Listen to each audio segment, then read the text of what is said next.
Hello and welcome back to Manny and my analysis of The Shining. So this is the final chapter in this fantastic movie, and let's just dive right back in.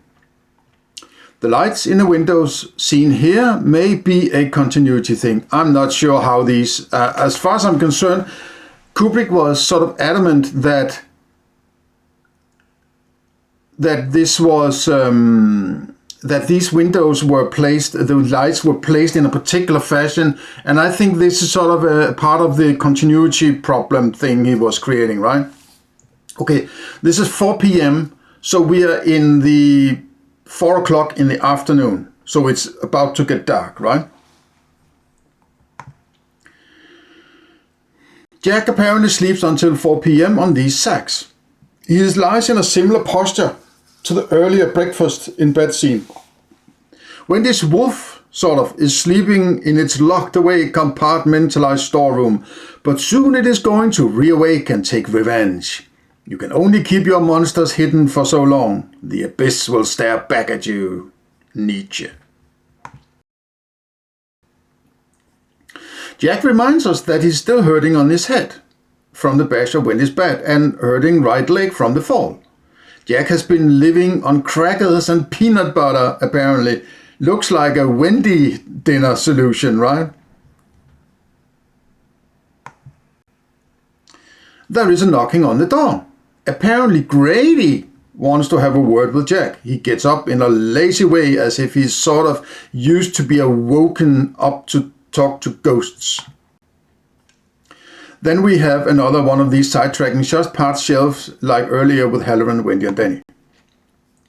Continuity. Again, it looks like some of the cans, etc. have been moved around since the last shot. Jack touches the monolith. I'm just associating here, right? Continuity. Several cans have moved. The boxes Jack fell into have been rearranged somewhat. Several cans have moved. The boxes Jack fell into have been rearranged somewhat. Again, so. Continuity. The boxes stacked against the wall have been rearranged slightly. The box at the top near Jack's face has appeared instead of a smaller one. These clips from the making of The Shining bottom 2 shows that between takes they deliberately changed the box's composition.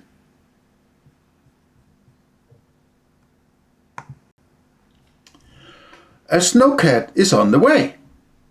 The two trees at the back allude to the two wolf ears themes and arrows, obviously, and the child's face in the snow track. Continuity. Halloran, apparently inside the snowcat, looks more lost than determined, right? He's driving at least 25 miles through tough terrain during snowy weather to find the hotel that he works in during the summertime. Why would he have any idea of how to drive up to that hotel? How much fuel would he need to get there and back to Denver again, if he does not end up having to just sit it out up there with the caretaker family? So it's like this. It's like the geographical or physical circumstances on this is highly implausible, right? Another thing I want to make out that this wipe, the window wipe, is like a axe or a baseball bat constantly sort of hitting what we believe to be Halloran, right? So Wendy is in a hitting Halloran over the head in one way or another, right? Danny walks towards Sleeping Beauty, Wendy, as if appearing out of the beauty mirror. Mirrors are probably a symbol of Wendy hiding her shadow side and where things appear from, right? And again, she is able to go to sleep under these circumstances. Again, seems a little implausible, right? The books in the cupboard have been rearranged or exchanged. The oval picture above the bed has moved once again to be placed over Wendy. The plan has tilted more, but may not be considered a continuity problem, supplied Wendy likes to read before she goes to sleep and having attempted murder on her husband and locked him in the storage room, right? Danny grabs the knife and touches the edge with his right thumb. The right thumb has earlier been associated with his penis, and touching the knife combines the symbolism of both to a penis, right? The knife and his arm combines into an arrow triangle thing, right? Pyramid, you know. Do I need to explain? Danny holds the knife to resemble an erection. As he walks back to the mirror, Danny looks and grabs the red lipstick, which is another phallic symbol. Danny walks back to the bathroom door and writes red rum on it, similarly to how Wendy saw it earlier during the breakdown of the Colorado Lounge. The writing seems completely identical between the two shots, so I would think that the shot without Danny was taken after the shot showing Danny for the sake of continuity. It's the same writing, they've just removed Danny and shot it, right? So, and then edited things in afterwards. At least it's very, very close to how Danny writes it, so I can't see any continuity in that. But that might be one of those that the writing, when you see it later, is different from the way that Danny did it, but it doesn't seem so. What is interesting is that Danny keeps repeating red rum, red rum, red rum, one of these famous things, right? And you can count how many times he says it, and he does say it a lot of times. So I would think that there's possibly, again, an allusion to the number 42, maybe including the writing and so on. So it's just repeated so many times that we are closing in on the idea of 42, right? Just like the 42 swings of the bed. The two doors behind the bed are slightly open. The two doors behind the bed are slightly open, yes, I just said that. It seems the oval picture may have moved a bit to the left. The knife is exactly in the middle of the shot now. Wendy wakes up after Danny has said red from nearly to 42 times. So it's again, yeah, plus minus the red rum on the door maybe, or something like that. She grabs it kind of angrily out of his hand. Similarly to how he pushed Danny's thumb out of his mouth earlier in the Colorado Lounge. Then she hugs him. The small green tank on the table is a bleed-through of the Halloran snowcat, I would say. Continuity. The oval picture has tilted a bit, not placed horizontally. So it's just these things are all over the place here, right? The lamp is suddenly tilting much more, shedding more light on Wendy now. After Wendy hugs Danny, she looks towards the mirror, the camera as if into the mirror. And there is a fast zoom to her face. The red rum writing is seen in the beauty mirror, and change to murder is placed as if it is a crucifixion on an inverted cross, right? This is the symbolism of Wendy's last barrier to her deepest secrets being challenged and defended. She's trying to keep herself together in a desperate way, in a way you could say, right? And then she might go into killing mode in order to hunt down the monsters, right? Kubrick may also be playing with the symmetry of the door in the sense that change in a mirror is only the text and the placement of the doorknob, like it is on the other side of the mirror.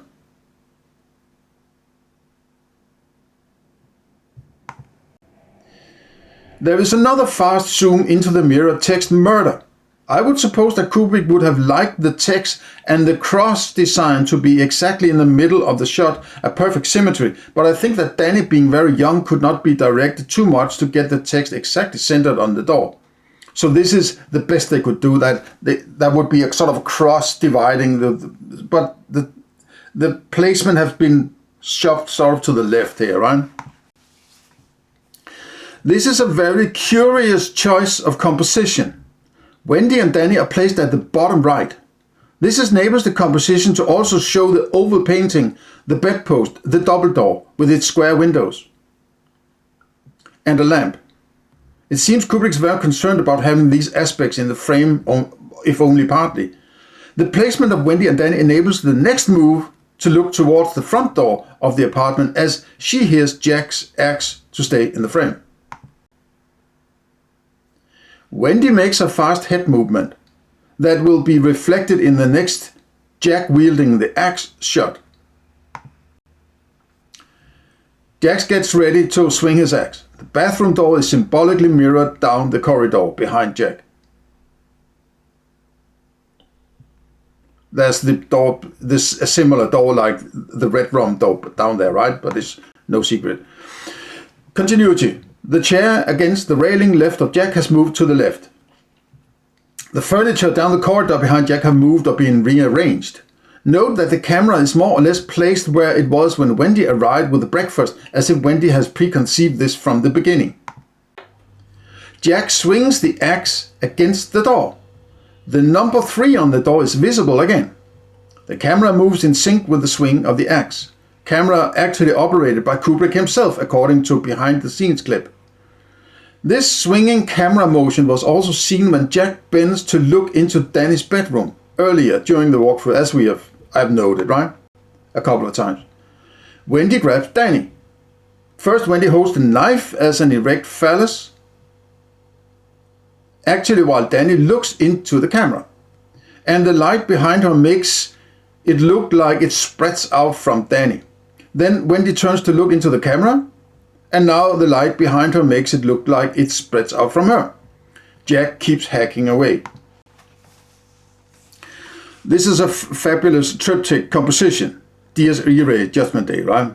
Wendy is now delving back into her deepest unconscious, the bathroom level. She's wearing light blue like the twins. She's trying to protect her childhood, personified by Danny. The light in the bathroom is intensive, as if that is where the real shine comes from. The books on the 3 shelf in a way makes up 2 oppositely pointing arrows. The room is mainly painted in her favorite colors, pink and gold, right? As you stated earlier, right? What a brilliant movie, right? Come on, man. Continuity. The magazines at the bottom plate of the table have moved and changed. The lighter and cigarettes pack have moved a bit on the table. So again, another triptych composition, but on the flip side of the other one just before.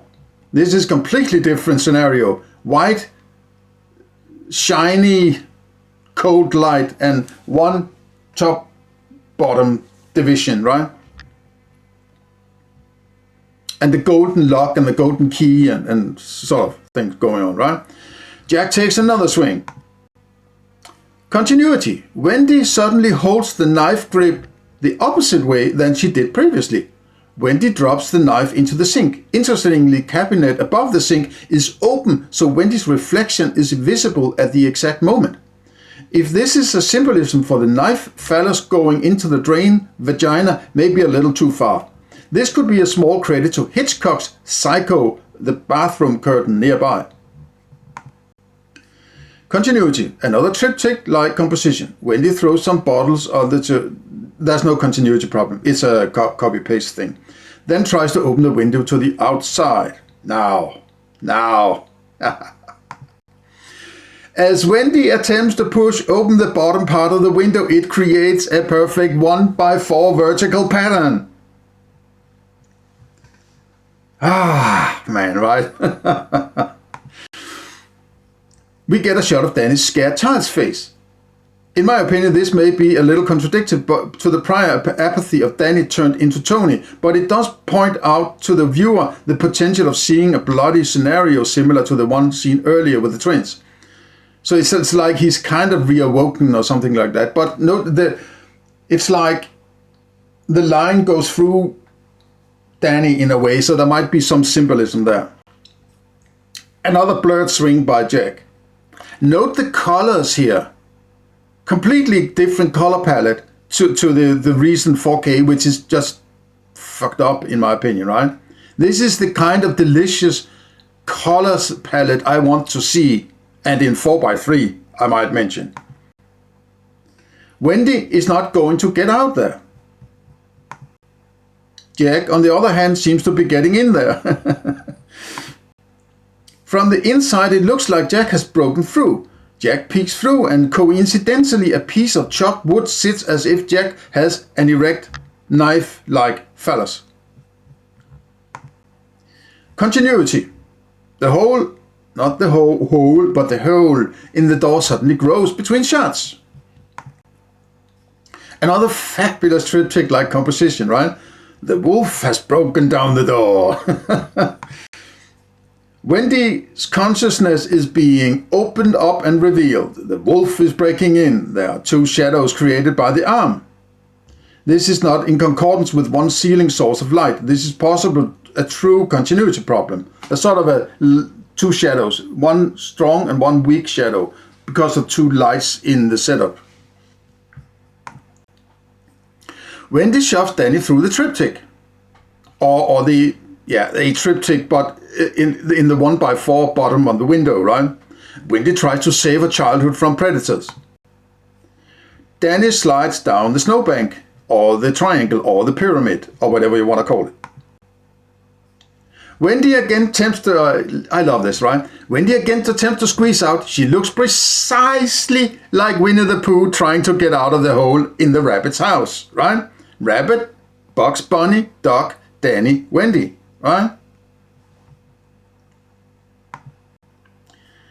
As Jack walks up the small staircase, he makes a small jerky motion, basically as the mirror is visible right next to him, like he also did near each mirror in the corridor leading to the gold room, just more expressively. And Danny made a similar jerky motion when he was there at the exact same spot earlier in the movie. Jack enters the living room. Jack looks in the direction of the bathroom door and the light next to it. The light still creates a double arrow, symbolism from the typewriter page. This is also echoed in how the table to the left of Jack is oriented. It's a double arrow table there, right? Continuity. The shade of the lamp next to the bed has now tilted back to normal horizontal. The oval painting has moved down a bit. And then this oval painting is just all over the place, right? This is the most monstrous continuity object in the history of cinema. Oh my God. I challenge you to find something worse than that one. Wendy takes a third attempt at getting out through the window. This is a different angle from before inside the bathroom. Now the camera is in the bathtub. The white curtains are there to the left. This may be a hint or a connection between Wendy and the lady in the bathroom in 237, or a recollection, or whatever you want to call it, right? Another crazy Jack scene. This is also fabulous, right? I'm belly laughing each time I see these scenes with Jack. It's just so, I love it, right? Jack, the big bad wolf, approaches the bathroom door. Wendy's still stuck. Tells Danny to run. The wolf teases the little pigs. Little pigs. Little pigs. It's so funny. Oh, my Lord. Wendy realizes that she is stuck. She grabs the knife again and tucks up against the wall next to the door. The bathtub curtain is drawn. This could be a reference to the curtain in room 237 having also been drawn earlier. Continuity. The way Wendy dropped the knife into the sink earlier does not really match the way it is lying here when she grabs it again. Jack gets ready to blow the house down, right? Continuity. The books in the cupboard have been rearranged or exchanged again. Jack starts hacking the bathroom door. The axe starts coming through. There is an arrow, you could say, right? And the way it sort of peeks through also like an ear. Wendy is scared out of her mind. This is not about an axe murder. This is the symbol of the deepest fears and childhood trauma being exposed by an interviewer in her institutionalization, right? She looks more into the camera than at the axe, it seems. Notice that the screen is split down the middle, as another symbol of Wendy's dualism, split personality, or unconsciousness. Symbol of the duality of this story and Wendy's mentality. Jack is destroying her persona or her mirror form, while the true Wendy keeps defending herself from getting exposed.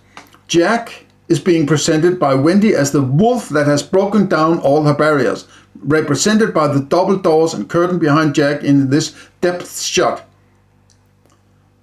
Basically pointing all the way back to Danny's room through all these doors, right? Which is basically, obviously, Wendy, right? Another fabulous shot, great camera work. I mean, this is a close-up, right?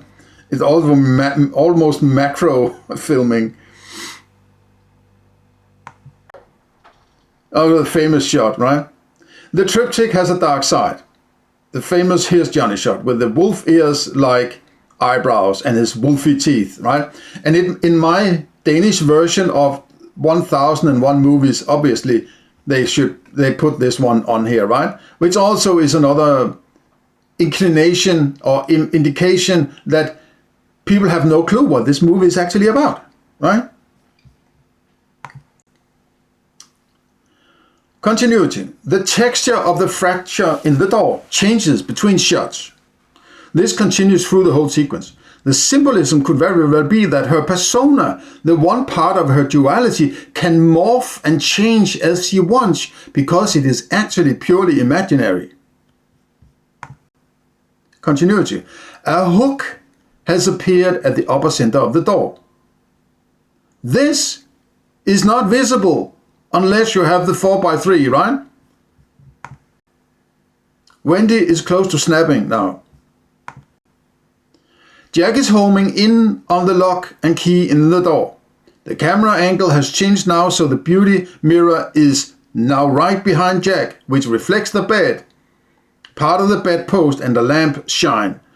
The mirror shadow on the back wall seemed to create a pyramid.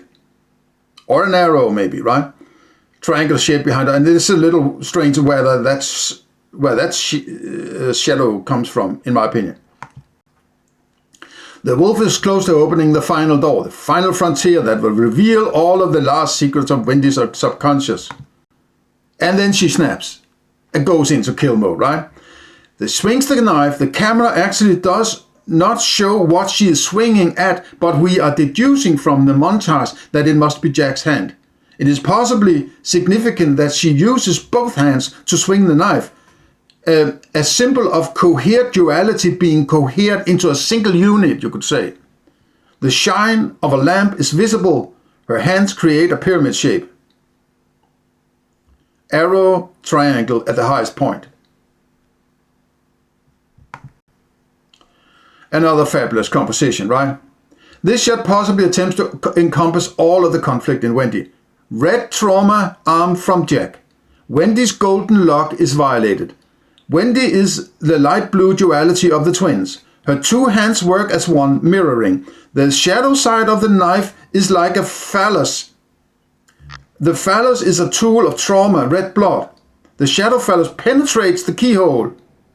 The knob looks like a golden egg for fertility, right? A symbol of castration of a sexual attacker. And rumor has it this is actually Kubrick's arm there. It's not Jack, but I'll leave that to you. The knife manages both to cut the hand to blood and leave a bloody track on the door. The mark on the door is a kind of bleed through from the red rum murder mirror text on the other side of the door. Wendy is the one writing messages on her doors, right? Wendy seems to have fended off the danger so far. The castration has now been performed by Wendy. Jack looks down in horror and turns around as if he is clutching something. The superficial story would be that it is his hand he is concerned with. The alternate story is that he is horrified to discover that his penis has been cut off. Jack turns around towards the mirror and also reveals more of the mirror to the viewer. This indicates again that this is some kind of story created by Wendy. Wendy's cigarettes are visible in the mirror reflection. We see inside what is presumably still Halloran in the snowcap, but is very dark and shadowy. The contours of the hotel seems to appear. It is as if we only see the right side the right side of the car, just like Jack only hacked through the right side of the doors. The swinging of the wiper echoes the swinging of Wendy's knife bleed through. Continuity. The lights in the windows don't seem to conform of the snowcat, form with what should be of light according to the placement of the caretaker apartment in the other shots. The spotlights seen earlier all over the building are not shown here. So what is this? All these lights, are they not visible? What is it? Wendy breathes heavily in a moment of contemplation of the situation. Exactly as Wendy looks into the camera for a short moment, the sound of the approaching snowcat can be heard. The 2x4 squares theme can be seen in the tiles behind Wendy. She's covering some of them. The black line between them can indicate a stronger defense of their split now, right? Created by Wendy just having fended off danger of the exposure of her deepest secrets. Continuity. The texture of the fracture in the door still changes between shots. The lamp, the shine, stays in view through the fracture. As the sound of the approaching snowcat is heard, Wendy and Jack looks at each other in this montage from cut to cut, right? Just after she has stared into the camera, her breakdown is complete. Both windows in the door have been destroyed. How? Wendy has become the monster. She has looked into the abyss for so long now that she has become the monster she feared of finding. From now on, it is going to be a frantic spectacle of her subconscious being let loose, right? So it's like Jack and Wendy are looking at each other here, and sort of the left side has come up. Everything is, is blazing open now, right? The left side of the 2x4 theme split by the door frame, the window there is a 1x4, which is actually a hidden 2x4, is now visible in the left window of the door. There are three important aspects that needs to be dealt with. One, Wendy. That is 1x4. One square in the 1x4 has been opened. This is Wendy feeling she has successfully saved her childhood from further intrusion by getting Danny out of there. But there are now three further problems she needs to deal with. Jack, which is a representation of her father, Mystery Lady in 237, her mother, and Halloran, who has just been shine called out here by Wendy to be taken care of. The second left window has all of a sudden also been chopped out. This is continuity problem. Jack looks into the camera. The snowcat is close to arriving. Continuity. Jack managed to look into the camera once again while sporting his crazy face, momentarily while panning his head. 4 p.m. Wendy looks back and forth between the sound and the door. Wendy also seems to momentarily look into the camera as she pans her head. The snowcat has arrived. Just under the window there, right? Danny somehow has found a way back inside the kitchen area. He pans left and right, similarly to how Wendy and Jack just did at the bathroom door. Danny finds a hiding place. Danny is shut inside the dark space, attempting to close the door behind him, but he can't completely. Right? So it's again by trying to closing doors, right? It's not really possible. There are reflections of him on the reflective metal despite the low lighting. It's sort of interesting that there are lights in there. A fast forward to Jack in the kitchen now. He apparently quickly, despite his craziness, figured that Danny must be there. Seems more like Wendy is creating a story to fit her well. The door to the storage room is still open. This is left unexplained unless you believe in ghosts opening doors. This view shows that where Danny sat with Halloran was exactly both looking down the table and directly into the storeroom.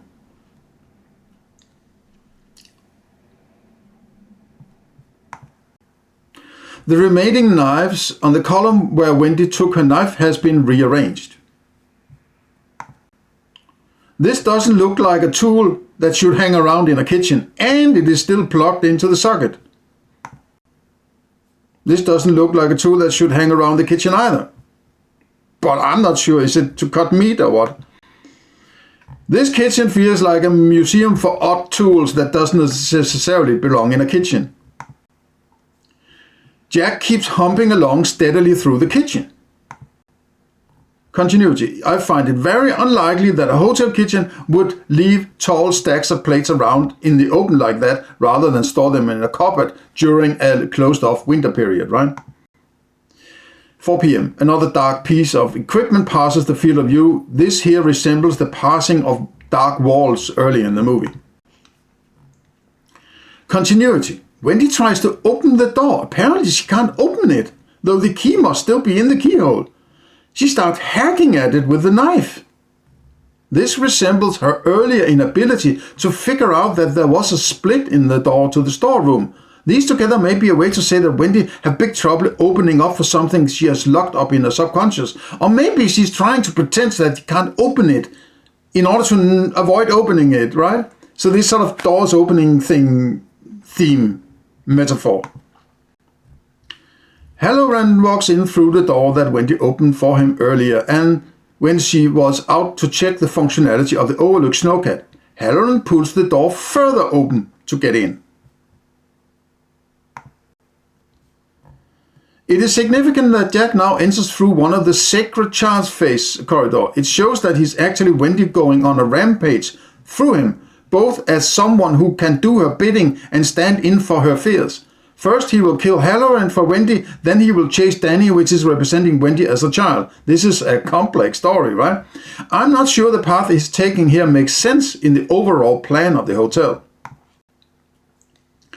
Jack acknowledges the block elevator and walks further towards the lobby. Jack can hear the yelling of Halloran as he approaches the lobby area. Halloran appears as if out of the mirror at the far end of this corridor. He follows the same path as Wendy did when she pushed the cart with the breakfast earlier. This is a very important, spectacular shot. As Halloran walks through the doorway and the camera is panning after him, he steps into another symmetric composition. The light in the ceiling seems to create a top of a cross that ends down near Halloran's feet. Wendy is going to crucify Halloran on a cross of light. His shine bullshit, right? Wendy is now Jesus on the day of wrath. Dies Irae, right? This shot reminds me a lot of a dissolve in the Abel Gance movie, 1919 movie, J'accuse. As Halloran approaches the point of execution, there is a combination of green light from the secretary office and red colors of the columns nearby. This recreates the red plus green sexual abuse theme associated primarily with Halloran, here right before he is axed by Wendy through her imagined villain Jack. Continuity. The light in one chandelier has been turned off while another has been turned on. The light turned on is above the Halloran. Above here, Halloran is to be executed, where he is supposed to be executed. Jax pops out from behind a column to the right and swinging his axe at Halloran. The axe Halloran montage, this is a breakdown, right? Takes form like one of Wendy's breakdowns. The symbolism seems clear that Wendy, assisted by Jack, executes Halloran because of his sexual abuse of her as a child, represented by the presence of Danny in the montage. Wendy has a satisfied grin on Jack's face. Finally, she got her revenge, right? And it's reminding her what she was doing when she was with this guy, right? Who's not really shining now. He is in pain. This is not somebody shining, quote, right?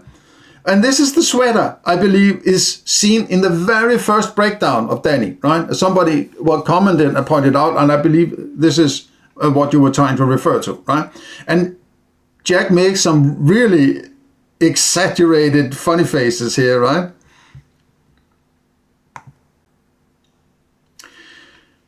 Interesting, the shot of Danny Lucy, yeah. Same shot, the sweater used for Danny in the first Wendy breakdown in the Boulder apartment, except it is slightly different take. The combination of these two breakdowns really ties everything together. Wendy, the elevator, twins, Jack, Danny, Jack, and Halloran. Jack makes a Nosferatu-like rise from his killing, right? And similar to the way, you know, the woman in the bathtub. Halloran has been executed. Exactly where the camera was placed first. As Jack enters the lobby, it stays at that spot until it is panned Jack around and first then tracks. The scene with Wendy pushing the breakfast cuts away when she is at that spot, and she falls into symmetry mirror. The final July 4th ball photo shot also starts its tracking movement close to this spot. The movie has basically led up to this point. Jack pushes on with the now bloody axe in his hand. He looks down the corridor where Danny is hiding and calls him. There's a green and red in the background, right? I think the idea is, so the green and red is not completely dead, right? It's still there. So whatever this person represents, I might add, which I believe is her father, right? Also is associated with abuse and sex. So this is disturbing, right? So the plot of the movie, I think the idea is that Danny would not be able to stand outside just waiting without freezing to death. So the plot of the movie has to bring him inside just so he can be chased outside again by Jack, but in a scenario where he has to constantly move to avoid thinking he would freeze to death. The continuity, the corridors make no sense here at all. But because of the heightened tension, Kubrick can more easily get away with it without the viewer being consciously aware of it. The gold room corridor and the kitchen-like corridor behind Jack cannot possibly fit together without at least destroying one of them, right? In general, this kind of interior planning would be completely ridiculous. Danny slips himself out of the cupboard and runs. Jack starts limping, chasing after him. The composition of the two colored walls go very much through the whole hotel. This is Kubrick's way of referring to the dualities or mirroring of the story. In this way, with Jack in the dark, it simultaneously gives a notion that he is coming out from a dark bottom part, the subconscious of Wendy, so to say. Danny wears the woolen sweater, which is Wendy's bear being applied. Yeah. Another fabulous shot. The skull-like child's face. Double doors have been blown wide open as Jack emerges into the light with his red jacket combined with the green interior of the walls to the green, similar to the green in room 237, into the red and green sexual abuse scene. There is much psychology to unpack in this. Kubrick is possibly implying female manipulation of dominant male violence to get what they want, i.e. kill Halloran, but risk that dominant male turns against them, not least sexually and even their children. So there's something implied in this, right? Very disturbing and horrifying, in my opinion. Continuity. The clock on the wall to the left shows circa 5:30, which is supposedly be 5:25 p.m. with reference to the chapter named 4 p.m. It seems unlikely to me that since Jack woke up in the storeroom, almost 1.5 hours have passed. This chapter has been fast-paced and has no room so far for some extra time to have passed, unless you believe that Jack took a nap after being locked out of the storeroom and spent an hour or so to look for an axe. There is another no smoking under the clock to remind us that Jack does not smoke.